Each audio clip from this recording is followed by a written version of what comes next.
에베소서는 말 그대로 사도 바울이 에베소에 있는 교회에 쓴 편지라고 볼 수가 있습니다. 특별히 에베소서는 교회론이 잘 나와 있는 그런 말씀이라고 볼 수 있는데요. 오늘 이 말씀 속에서 몇 가지 교훈을 좀 찾아볼까 합니다. 먼저 에베소서 2장 말씀 8절, 9절, 10절 말씀 다 같이 보겠습니다. 에베소서 2장 8절, 9절, 10절 다 같이 읽죠. 시작. 너희는 그 은혜에 의하여 믿음으로 말미암아 구원을 받았으니 이것은 너희에게서 난 것이 아니요 하나님의 선물이라. 행위에서 난 것이 아니니 이는 누구든지 자랑하지 못하게 함이라.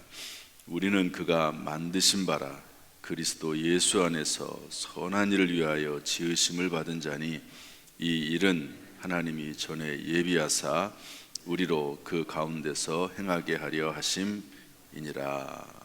아멘. 오늘 방금 지금 읽은 이 말씀은 참 귀중한 말씀이면서 그 10절까지 연결지어서 볼 때 이 말씀은 어떤 면에서 볼 때는 성경 전체를 대변한다고도 볼 수가 있습니다. 그것은 뭐냐면 8절, 9절은 구원에 대한 이야기고요, 10절은 구원 이후에 대한 이야기입니다. 한번 따라서 할까요? 구원 이후. 이게 어떻게 보면 거의 다라고도 볼 수 있죠. 우리가 어떻게 구원을 받을 것이냐, 그 다음에 구원받은 사람은 어떻게 살 것이냐 하는 이 두 가지 엄청난 주제이거든요. 어제가 추수감사 주일이라서 잠시 중단했지만 우리가 지금 계속해서 종교, 하나님, 구원, 인생이라고 하는 제목을 가지고 3번 설교했습니다. 종교가 왜 필요하냐, 종교가 무엇이냐. 이것은 교회를 떠나서 인간의 기본적인 질문이죠. 그 다음에 하나님이 살아계시냐, 하나님이 살아계시다면 하나님이 말씀하시는 구원은 무엇이냐, 구원받은 사람은 도대체 그 인생을 어떻게 살아갈 것이냐. 이 주제는 성경 전체를 망라하는 아주 중요한 주제거든요.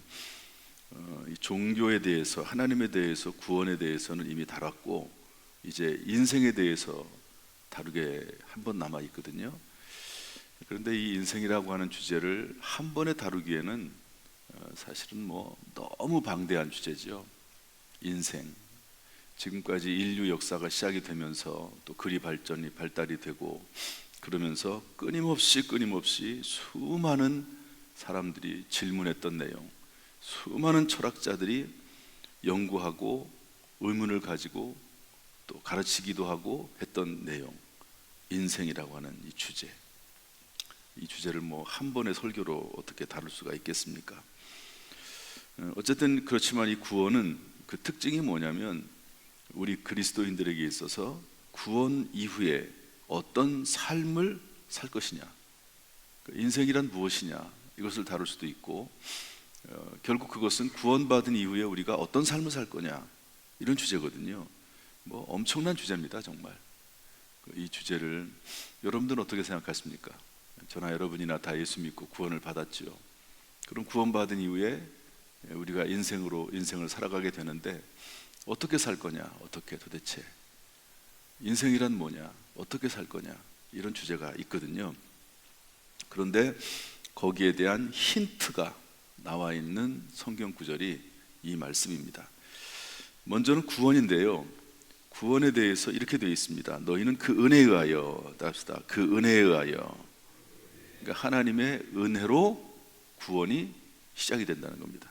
그리고 믿음으로 말미암아, 답시다. 믿음으로 말미암아. 이 부분은 제가 워낙 많이 설명을 해서 너에게서 난 것이 아니요 하나님의 선물이다. 하나님의 선물. 그러니까 구원이라고 하는 것은 은혜로, 하나님의 은혜로부터 시작이 되는 것이다. 하나님의 은혜가 없으면 구원도 없습니다. 그 다음에 우리 입장에서 볼 때는 그 하나님 베풀어 주신 구원의 진리, 예수 그리스도의 진리에 대해서 믿어야 된다는 거고, 이것이 하나님의 선물이라는 것. 우리의 행위나 노력으로 된 것이 아니고 하나님의 행위로, 하나님의 선물로 된 것이고, 우리는 아무런 공로 없이 예수 그리스도, 예수님께서 다 이뤄놓으신 그 공로를 믿음으로 받아들일 때 구원을 받게 된다.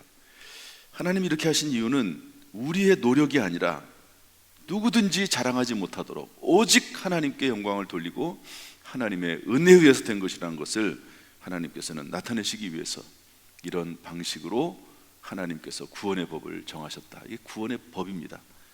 이 부분은 제가 설명을 많이 해서 일단 오늘은 약하고요, 생략하고 10절 말씀인데요, 그러면 이렇게 구원받은 하나님의 자녀는 왜 이 땅에 존재하는가? 여러분, 저나 여러분이나 구원받는 것이 목적이면 여기에 남아있을 이유가 없지요. 하나님께서 우리를 여기에 두실 이유가 없습니다. 구원받는 것이 목적은 아닙니다. 우리가 최종적으로 구원받아 천국에 들어갈 것이지만 인생, 우리가 남아있는 인생의 목적, 그거하고는 좀 차이가 있습니다. 그게 뭐냐? 우리 10절 말씀인데 한번 이런, 제가 지금 설명한 내용을 지금 다 기억을 했으니까 이런 관점에서 한번 다시 한번 읽어보죠. 시작. 우리는 그가 만드신 바라 그리스도 예수 안에서 선한 일을 위하여 지으심을 받은 자니 이 일은 하나님이 전에 예비하사 우리로 그 가운데서 행하게 하려 하심이니라. 뭐를 위해서 지음받았다고요? 선한 일을 위해 지음받았다는 겁니다. 선한 일을 위해서. 저나 여러분이나 예수 믿었죠.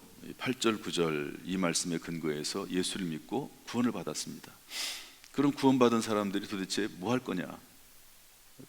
통칭, 그래서 통합적으로 말을 하면 선한 일을 하기 위해서 지음받았다는 거죠. 저나 여러분이나 선한 일을 위해서 지음받은 겁니다. 그럼 또 선한 일이 뭐냐? 그러면 또 이제 또 여러 가지 또 해야 될 이야기들이 많이 있습니다. 어쨌든 통칭해서 저나 여러분이 이 땅에 살아남아 있는 이유, 우리가 지금 이 땅에 존재하는 이유, 그것은 선한 일을 하기 위해서인데, 성경에서 말하는 가장 선한 일은 뭘까요? 아마 지상대명일 겁니다. 선교하는 거. 우리에게 주신, 예수님이 주신 가장 큰 명령, 지상대명, 선교하는 명령, 땅끝까지 이르러 복음을 전하라. 그 다음에 예수님께서 우리에게 주신 세 계명이 있습니다. 하나님을 사랑하고 이웃을 사랑해라. 세 계명이거든요. 이것도 선한 일입니다. 이런 식으로 우리가 생각을 해보면 선한 일들이 많죠. 이것은 이제 우리 모두에게 주어진 그런 선한 일이고, 또 각자에게 주어진 특별한 선한 일들이 있습니다. 각자의 은사에 따라서, 사명에 따라서 주어진 선한 일들이 있는 거죠. 그 일을 위해서 우리가 존재한다는 겁니다.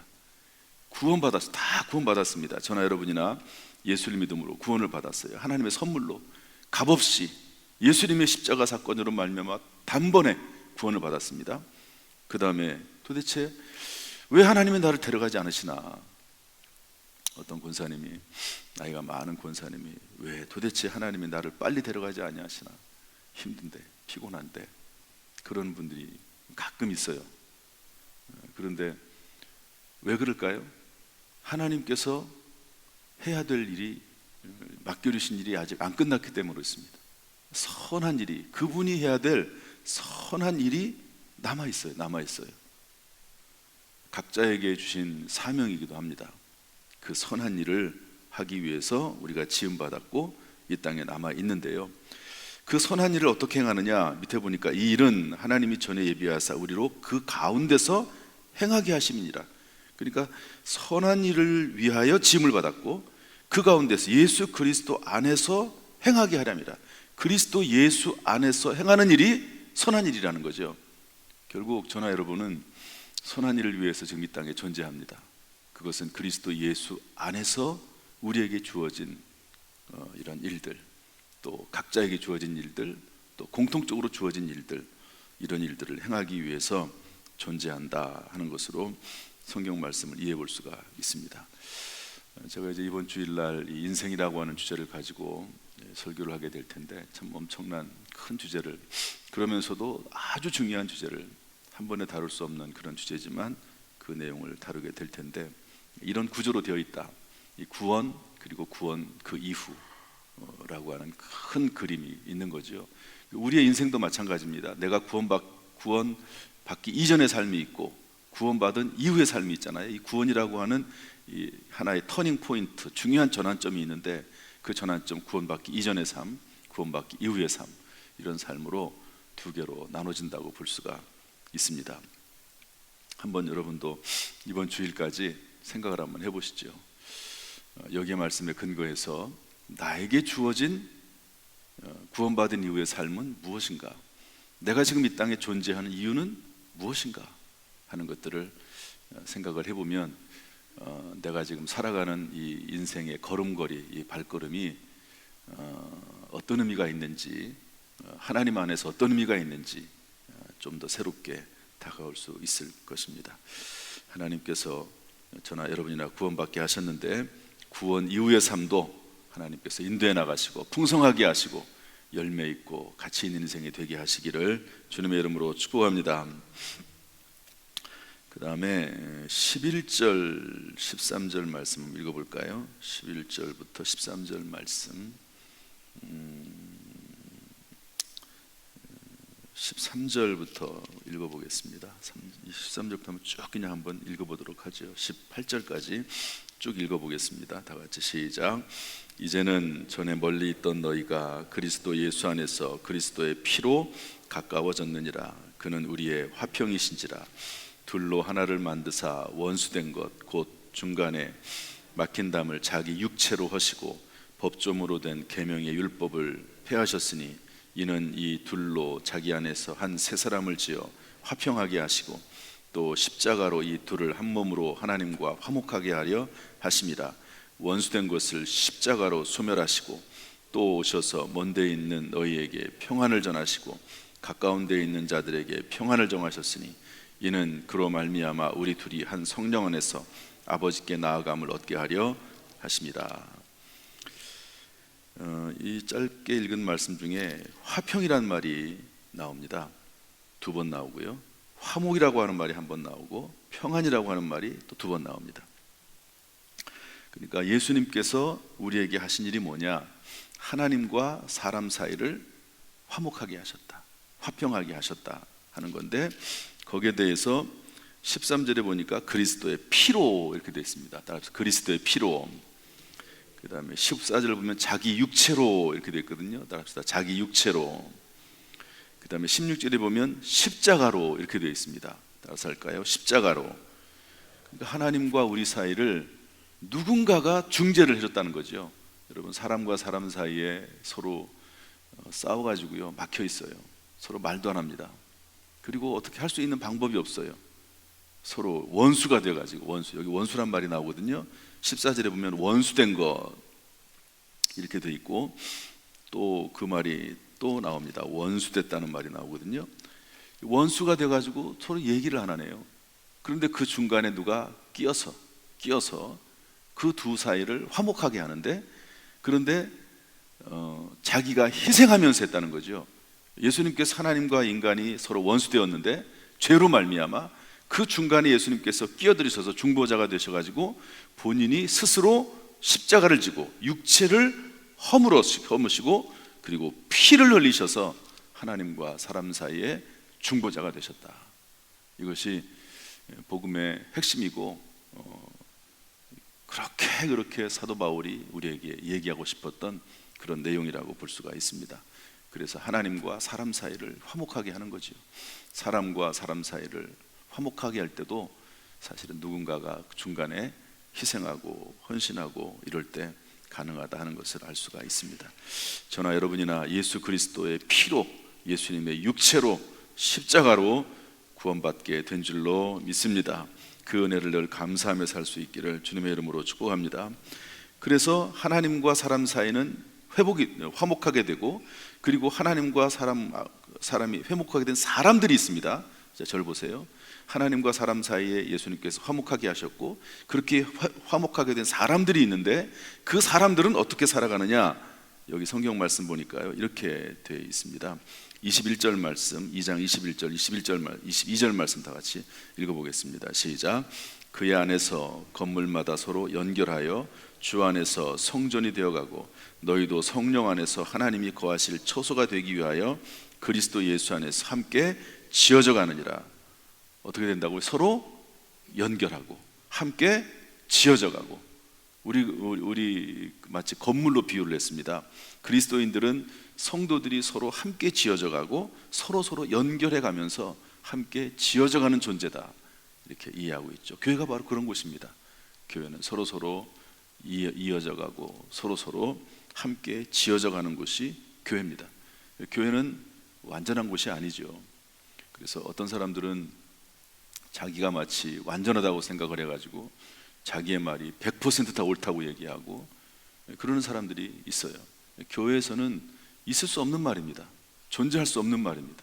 함께 지어져가는 존재고, 다 연약하고 부족하고 용서받은 죄인일 뿐이고 늘 서로 용납하면서, 그래서 사도신경 주기도문을 하면서는 주기도문을 외우면서 그 말씀을 깊이 생각을 합니다.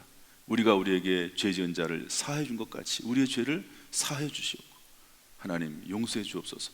여러분, 매일매일 우리가 예수님 믿음으로 죄에서 용서받고 천국에 갈 수 있지만, 그러나 그럼에도 불구하고 매일매일 죄를 또 짓는 연약한 존재거든요. 그것을 인정하는 것이 그리스도인입니다. 죄를 안 짓는다고 하면서도 또 죄를 지을 수밖에 없고, 어제 회개해 놓고 또 오늘 회개할 수밖에 없는 존재.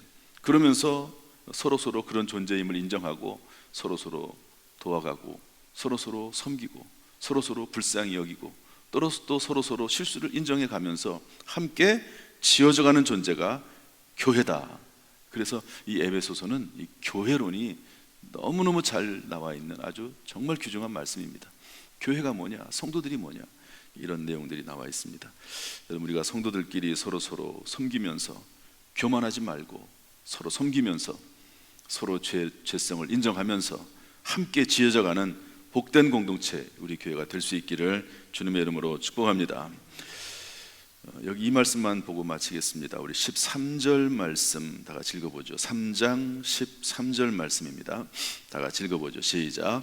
그러므로 너희에게 구하노니 너희를 위한 나의 여러 환난에 대하여 낙심하지 말라. 이는 너희의 영광이니라. 한번 더 합시다. 낙심하지 말라. 사도 바울이 복음을 전하다가 감옥에 갇히기도 하고 엄청난 고통을 당했습니다. 그런 모습을 보면서 성도들에게 나의 환난을 인해서 낙심하지 말아라. 왜냐? 이 3장에 세 가지가 나옵니다.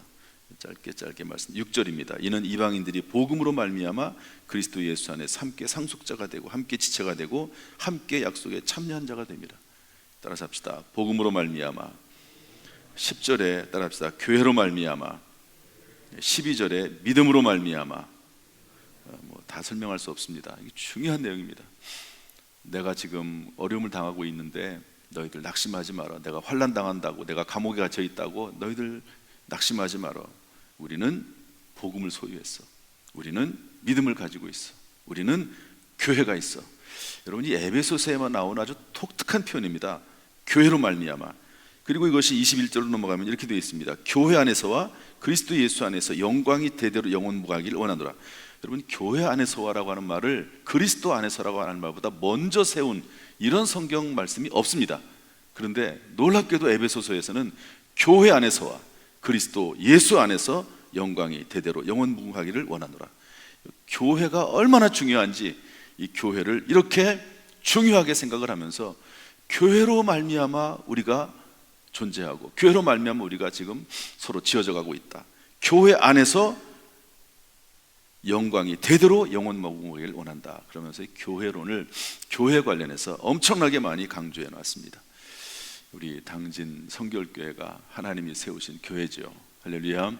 이 교회 안에서 우리가 지어져 가고 이 교회로 말미암아 서로 섬기면서 교회 안에서 우리 교회가 하나님 앞에 더 영광을 돌리게 될 줄로 믿습니다. 우리에게 교회를 더 사랑하는 마음 주시고, 우리 각자가 교회거든요. 이 성도님들을 잘 섬기고 보살피고, 우리 마지막 우리 저 기도 제목 보면 뭐가 있습니까? 서로 돌아보아 사랑과 선행을 격려하며 모이기를 편 어떤 사람들의 습관과 같이 하지 말고 그날이 가까운 볼수록 더욱 그리하자. 서로 격려하고 또 힘쓰고 또 서로 책임지고 또 말씀 안에서 서로를 잘 돕고 섬기는, 이끌어가는 우리 교회가 될 수 있기를 위해서 기도하시기를 부탁을 드립니다. 우리 교회 가운데 하나님께서 늘 함께 하시는 줄로 믿습니다. 기도하겠습니다. 하나님 아버지,